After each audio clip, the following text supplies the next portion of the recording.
بسم اللہ الرحمن الرحیم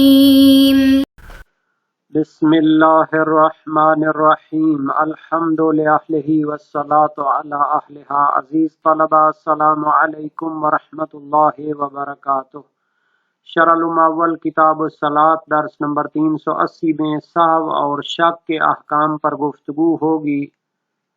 واجب نماز میں واقع ہونے والے خلل پر بحث ہو رہی ہے۔ خلل سہوی کے احکام کی تفصیل بیان ہوگی۔ تجاوز محل تک یاد نہ آنے کی صورت میں بطلان نماز کا حکم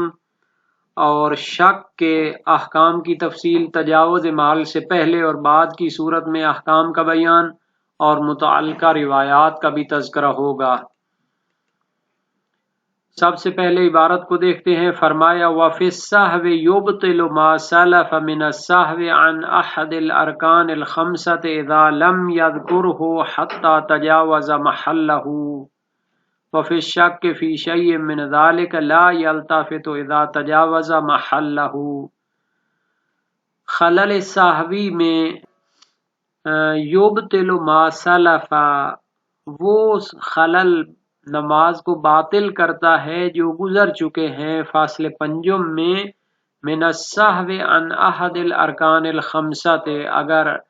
نماز کے ارکان میں سے کسی ایک کو بھول کر چھوڑ دے، سہو و نسیان کی وجہ سے چھوڑ دے تو نماز باطل ہو جاتی ہے۔ اذا لم یذکرہ حتی تجاوز محلہ، جب اسے یاد نہ آئے حتیٰ کہ اس کا محل گزر جائے۔ تو اگر محل گزر جانے کے بعد ارکان کو سہون چھوڑنا یاد آ جائے تو پھر نماز باطل ہو جاتی ہے۔ اگر محل گزرنے سے پہلے اسے یاد آ جائے تو پھر وہ کیا کر سکتا ہے، اس اپنے رکن کو انجام دے گا اور اس کی نماز ٹھیک ہو جائے گی۔ ارکان خمسہ کون کون سے ہیں نماز کے؟ ارکان خمسہ نیت، قیام، تکبیرۃ الاحرام اور 2 سجدے اور رکوع، یہ 5 جو ہیں ارکان ہیں۔ اگر سہون ان کو چھوڑ دیا ہو اور متوجہ نہ ہو حتیٰ کہ اس کا محل گزر جائے، یعنی رکوع کو چھوڑ دیا ہو اور اس کے بعد سجدے میں داخل ہو جائے تو نماز باطل ہو جائے گی، چونکہ دوسرے سجدے میں اگر داخل ہو چکا ہو تو پھر اس کو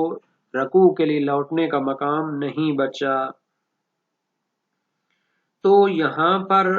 محل مسحو سے کیا مراد ہے؟ یہ محل مشکوک سے فرق کرتا ہے۔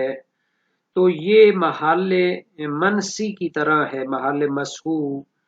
یعنی اگر انسان ایک رکن کو چھوڑ چکا ہو اور بعد والے رکن میں نہ پہنچا ہو تو اس کے لیے محل موجود ہوتا ہے، وہ لوٹ کر پہلے رکن کو انجام دے سکتا ہے۔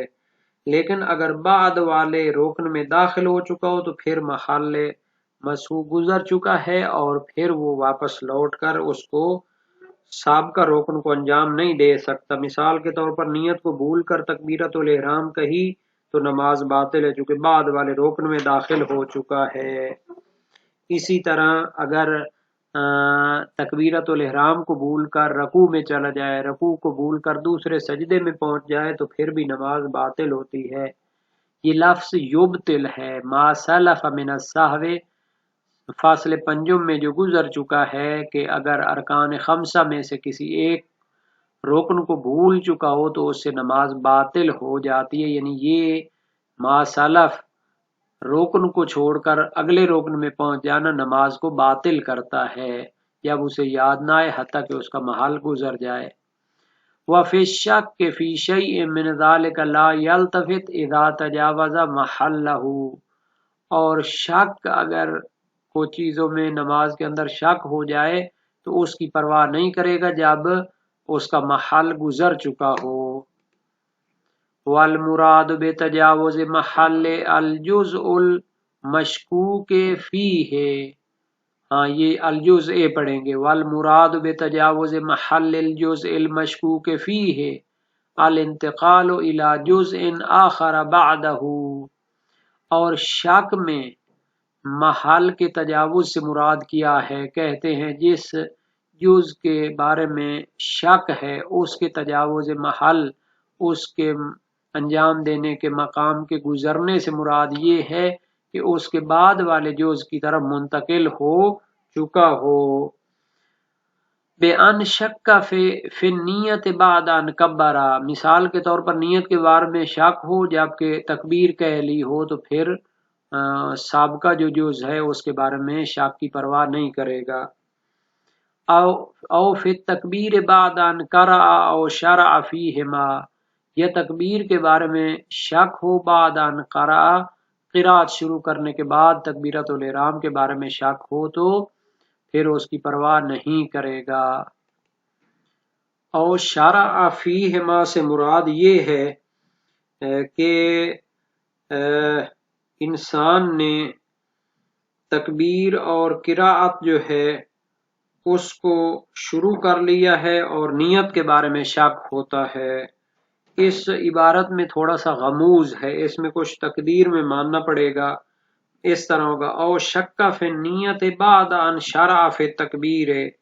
یعنی تکبیر کو شروع کرنے کے بعد نیت کے بارے میں شک ہو تو اس کی پرواہ نہیں کرے گا، اس کی نماز صحیح ہے۔ او شک فی تکبیر بعد ان شرع فی القراءت، یا تکبیر کے بارے میں شک ہو جبکہ وہ قراءت کو شروع کر چکا ہے، اس طرح اس کو حل کرنا پڑے گا۔ بہرحال یہ جو شک ہوتا ہے اس کے بارے میں 3 قسم کے احکام یہاں پر بیان ہوں گے۔ وہ شک کے جن کی پرواہ نہیں کرنی چاہیے، ان کی اعتنا نہیں کرنی چاہیے، نہ اس سے نماز باطل ہوتی ہے نہ ہی کچھ اس کی وجہ سے انجام دینا پڑتا ہے۔ کچھ شک ہیں جن سے نماز باطل ہو جاتی ہے اور کچھ شک ہیں صحیح ہیں، یہ نماز باطل نہیں ہوتی لیکن جو نقص اس میں پیدا ہوتا ہے اس کا جبران کرنا پڑتا ہے سجدہ سہو یا نماز احتیاط کے ذریعے۔ تو سب سے پہلے وہ شک بیان کر رہے ہیں کہ جو جن کی پرواہ نہیں کرنی چاہیے، تو ان کی مثالیں دے رہے ہیں کہ اگر تجاوز محل سے پہلے شک نہ، تجاوز محل کے بعد، جب تجاوز محل ہو گیا ہو اس کے بعد شک ہو سابقہ جز میں تو اس کی پرواہ نہیں کرنی چاہیے۔ سابقہ جز سے مراد کیا ہے؟ تجاوز محل سے مراد یہ تھا کہ جز مشکوک کا محل گزرنے کے بعد اگر اس کو شک ہوتا ہے، یعنی بعد والے جز میں شروع ہو چکا ہو تو جو اس کو سابقہ جز میں شک ہے اس کی پرواہ نہ کرے۔ تکبیر کہنے کے بعد نیت میں شک، قرات شروع کرنے کے بعد تکبیر میں شک، یا تکبیر یا قرات شروع کرنے کے بعد نیت میں شک ہو تو بھی جو ہے نا جی اس کی پرواہ نہیں کرنی چاہیے۔ او فی القراءۃ وابعادها بعد الرکوع، یا پھر رکوع میں پہنچنے کے بعد قراءت یا اس کے بعد حصوں میں شک ہوتا ہے تو چونکہ بعد والے جز میں پہنچ چکا ہے اس وجہ سے سابقہ جو جز ہے قراءت یا اس کے بعد حصے اس کے بارے میں پرواہ نہیں کرے گا۔ او فیہ بعد السجود، یا سجدے میں پہنچنے کے بعد رکوع کے بارے میں شک ہو تو بھی اس کی پرواہ نہیں کرے گا۔ او فیہ او فی التشہد بعد القیام، یا انسان کو سجدے کے بارے میں یا تشہد کے بارے میں شک ہو جبکہ وہ دوسری رکعت کے لیے کھڑا ہو چکا ہو تو پھر بھی اس کو اپنے شک کی پرواہ نہیں کرنی چاہیے۔ وَلَوْ كَانَ الشَّكُّ فِي السُّجُودِ بَعْدَ التَّشَهُّدِ أَوْ فِي أَثْنَائِهِ وَلَمَّا يَقُمْ فَفِي الْعَوْدِ إِلَيْهِ قَوْلَانِ أَجْوَدُهُمَا الْعَدَمُ، اور اگر اسے سجدوں کے بارے میں شک ہو جبکہ وہ تشہد پڑھ چکا ہو یا تشہد کے درمیان میں ہو اور اسے شک ہو کہ آیا سجدے کیے ہیں یا نہیں کیے، وَلَمَّا يَقُمْ ابھی تک کھڑا نہ ہوا ہو آئندہ رکعت کے لیے، بعد والی رکعت کے لیے، فَفِي الْعَوْدِ إِلَيْهِ قَوْلَانِ، تو تشہد کے بعد اگلی رکعت کے لیے کھڑے ہونے سے پہلے یا تشہد کے درمیان، تشہد کے دوران سجدے کے بارے میں شک ہو جائے تو آیا سجدے کی طرف لوٹنا چاہیے یا نہیں، اس میں 2 قول ہیں۔ شہید ثانی فرماتے ہیں بہتر قول یہ ہے کہ سجدے کی طرف پلٹنا نہیں چاہیے چونکہ اس کے بعد والے فعل میں اور جز میں وہ موجود ہے، تشہد کے دوران اس کو آیا ہے تو پھر تشہد بھی بعد میں ہے، یا تشہد کے بعد اور کھڑے ہونے سے پہلے بھی اگر اس کو شک ہو تو بھی اس کی پرواہ نہیں کرنی چاہیے۔ بہتر قول یہی ہے کہ وہ اپنے شک کی پرواہ نہ کرے چونکہ بعد والے جز میں وہ پہنچ چکا ہوا ہے۔ اما مقدمات الجزء كالهوي والأخذ في القيام قبل الإكمال فلا يعد انتقالا إلى جزء وكذا الفعل المندوب كالقنوت، لیکن بعد والے جز کے جو مقدمات ہوتے ہیں وہ بعد والا جز شمار نہیں ہوتے، جیسے رکوع کے لیے جھکنے کی طرف وہ جا رہا ہوتا ہے لیکن مکمل جھکا نہیں ہے، تو پھر اگر قرات کے بارے میں شک ہو تو واپس آ کر قرات کو کرنا چاہیے۔ والأخذ فی القیام قبل الاکمال ہے، اور اسی طرح اٹھنا شروع کرتا ہے لیکن ابھی تک مکمل طور پر کھڑا نہیں ہوا، تو اگر اس کو تشہد یا سجدے کے بارے میں شک ہوتا ہے جو بھی اس سے پہلے ہو تو اس کو انجام دے لینا چاہیے، کیونکہ بعد والا فعل مکمل نہیں ہوا، اس میں نہیں پہنچا بلکہ اس کے مقدمات کو انجام دے رہا ہے۔ فلا يعد انتقالا الى جزء، تو وہ بعد والے جز میں منتقل ہو جانا اور پہنچ جانا شمار نہیں ہوتا۔ کذل فعل المندوب، اسی طرح اگر کسی مستحب فعل کو انجام دے رہا ہو، جیسے قنوت کو انجام دے رہا ہوتا ہے، تو وہ بھی بعد والے جز میں پہنچنا شمار نہیں ہوتا، بلکہ رکوع سے پہلے پہلے جو بھی مستحب دعائیں یا قنوت وغیرہ پڑھتا ہے، اگر قرات میں شک ہو تو پھر اس کا محل ابھی نہیں گزرا، اس کو انجام دینا چاہیے۔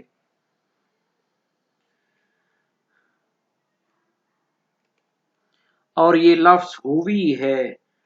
ہا پر پیش ہے اور واو پہ کسرہ ہے اور شد بھی ہے، یعنی جھکنے کے لیے جو ہے نا جی تیار ہو لیکن ابھی تک مکمل طور پر رکوع کی حد تک نہ پہنچا ہو۔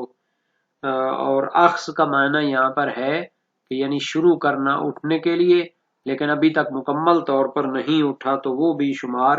نہیں ہوگا۔ ابھی ہماری بات شک کے احکام میں ہو رہی ہے کہ جب نماز کے کسی جز میں شک ہو، چاہے وہ رکن ہو یا رکن نہ ہو، تو یا اسے بعد والے جز میں داخل ہونے سے پہلے شک ہوگا یا اس کے بعد ہوگا۔ اگر بعد والے جز میں منتقل ہونے کے بعد ہو تو پھر انسان کو پرواہ نہیں کرنی چاہیے، اور اگر اس میں داخل ہونے سے پہلے ہو تو اس کو انجام دے لے۔ تو اس میں کوئی اختلاف نہیں ہے، کیونکہ اگر بعد والے جز میں نہیں گیا تو پھر اس کو انجام دینا چاہیے قاعدہ اشتغال کی وجہ سے۔ اور روایات بھی ہیں۔ روایات کون سی ہیں؟ فرمایا صحیح عمران حلبی پھر رجل یشک وہو قائم فلا یدری رکع ام لا قال فلیرکع، اگر ایک شخص کو شک ہوتا ہے ابھی وہ قیام کی حالت میں ہے، اس کو معلوم نہیں رکوع کیا یا نہیں، تو پھر اس کو رکوع کرنا چاہیے۔ صحیح عبد الرحمن بن ابی عبداللہ علیہ السلام ہے، قلت لابی عبداللہ علیہ السلام رجل رفع راسه من السجود فشک قبل ان یستوی جالسا فلم یدر اسجد ام لم یسجد قال علیہ السلام یسجد، ایک شخص سجود سے سر اٹھاتا ہے، اسے شک ہوتا ہے سیدھا بیٹھنے سے پہلے کہ اس نے سجدہ کیا یا نہیں، تو سجدہ کرے دوبارہ۔ پہلی روایت صحیح عمران باب 12 ابواب رکوع میں ہے، اور یہ صحیح عبد الرحمن جو ہے باب 15 ابواب سجود میں ہے۔ اور اگر شک بعد والے جز میں داخل ہونے کے بعد ہو تو اس کی پرواہ نہیں کرنی چاہیے، اس میں کوئی اختلاف نہیں۔ صحیح زرارہ موجود ہے، قلت لابی عبداللہ علیہ السلام رجل شک فی الاذان وقد دخل فی الاقامہ قال یمضی، قلت رجل شک فی الاذان والاقامہ وقد کبر قال یمضی، قلت رجل شک فی التکبیر وقد قرأ قال یمضی، قلت شک فی القراءۃ وقد رکع قال علیہ السلام یمضی، قلت شک فی الرکوع وقد سجد قال علیہ السلام یمضی علی صلاته، ثم قال یا زرارہ ان خرجت من شیء ثم دخلت فی شیء فشکک لیس بشیء، میں نے امام سے عرض کی ایک شخص اذان میں شک کرتا ہے جبکہ اقامت شروع کر چکا ہے، فرمایا جاری رکھے۔ عرض کی اذان و اقامت میں شک ہوتا ہے جبکہ تکبیر نماز کی کہہ چکا ہے، فرمایا جاری رکھے۔ عرض کی کہ تکبیر میں شک ہوتا ہے جبکہ قرات شروع کر چکا ہے، فرمایا اسی کو جاری رکھے۔ عرض کی قرات میں شک ہوتا ہے جبکہ رکوع میں پہنچ چکا ہے، فرمایا جاری رکھے۔ عرض کی رکوع میں شک ہوتا ہے جبکہ سجدے میں پہنچ گیا ہے، فرمایا اپنی نماز کو جاری رکھے۔ پھر فرمایا اے زرارہ اگر ایک چیز سے تم نکل چکے ہو اور بعد والے جز میں داخل ہو چکے ہو تو پھر اس شک تیرا وہ شک کچھ بھی نہیں، یعنی اس کی پرواہ نہیں کرنی چاہیے۔ وسائل الشیعہ باب 23 ابواب الخلل الواقع فی الصلاۃ۔ صحیح اسماعیل عن ابی عبداللہ علیہ السلام، امام صادق علیہ السلام سے، ان شک فی الرکوع بعد ما سجد فلیمد وان شک فی السجود بعد ما قام فلیمد کل شیء شک فی مما قد جاوزہ ودخل فی غیرہ فلیمد علیہ۔ اگر سجدے میں جانے کے بعد رکوع میں شک ہوتا ہے تو جاری رکھے، اگر قیام کے بعد سجود میں شک ہوتا ہے تو نماز جاری رکھے۔ ہر وہ چیز کے جس کا مقام گزر چکا اور بعد والے جز میں داخل ہو چکا ہو تو اس میں شک کی پرواہ نہیں ہوگی، اس کو جاری رکھے۔ باب 15 ابواب سجود میں یہ حدیث موجود ہے، اور بھی نصوص موجود ہیں، اور ان روایات اور دوسری روایات سے فقہا نے قاعدہ تجاوز کو استفادہ کیا ہے، یعنی کہ شک کی پرواہ نہیں کرنی چاہیے جب بعد والے جز میں داخل ہو چکا ہو، جس کو تجاوز محل سے تعبیر کرتے ہیں، اور شک جو ہے اصل وجود میں ہوگا کہ آیا اس پہلے والے جز کو میں نے انجام دیا یا نہیں دیا، تو اس کی پرواہ نہیں کرنی چاہیے۔ تو اس کے بہت سارے مصادیق اور مثالیں یہاں پر موجود ہیں۔ فرماتے ہیں وَلَوْ كَانَ الشَّكُّ فِيهِ اے فِي مَحَلِّهِ أَتَى بِهِ لِأَصَالَةِ عَدَمِ فِعْلِهِ، اگر محل کے اندر شک ہو، یعنی بعد والے جز میں نہ پہنچا ہو اور کسی جز کے بارے میں شک ہو کہ آیا اس کو میں نے انجام دیا نہیں، تو اس کو انجام دے گا لِأَصَالَةِ عَدَمِ فِعْلِهِ، چونکہ اصل یہ کہ اس نے اس کو انجام نہیں دیا۔ فَلَوْ ذَكَرَ فِعْلَهُ سَابِقًا بَعْدَ أَنْ فَعَلَهُ ثَانِيًا بَطَلَتِ الصَّلَاةُ إِنْ كَانَ رُكْنًا لِتَحَقُّقِ زِيَادَةِ الرُّكْنِ الْمُبْطِلِ وَإِنْ كَانَ سَهْوًا، اور اگر وہ ابھی محل کے اندر ہے اور اسے شک ہوتا ہے تو اس کو دوبارہ انجام دینا ہوتا ہے۔ اگر اس کو یاد آ جائے کہ پہلے اس کو انجام دے چکا تھا، بعد ان فعلہ ثانیاً، دوبارہ اس کو انجام دینے کے بعد یاد آ جاتا ہے کہ پہلے بھی اس کو انجام دے چکا تھا، تو پھر نماز باطل ہو جائے گی اگر وہ روکن کا اضافہ ہو، چونکہ روکن کی زیادتی ثابت ہو چکی ہے جس سے نماز باطل ہوتی ہے، المبطلۃ جو نماز کو باطل کرتی ہے، وَإِنْ كَانَ سَهْوًا، روکن کی زیادتی اگرچہ سہون اور بھول چوک کی وجہ سے ہو تو بھی اس سے نماز باطل ہو جاتی ہے۔ یہ جو فرض تھی کہ اگر تشہد کے بعد یا تشہد کے دوران اسے سجدوں کے بارے میں شک ہو تو آیا ان کی طرف پلٹے گا یا نہیں، تو اس میں شہید ثانی نے فرمایا تو نہیں پلٹے گا،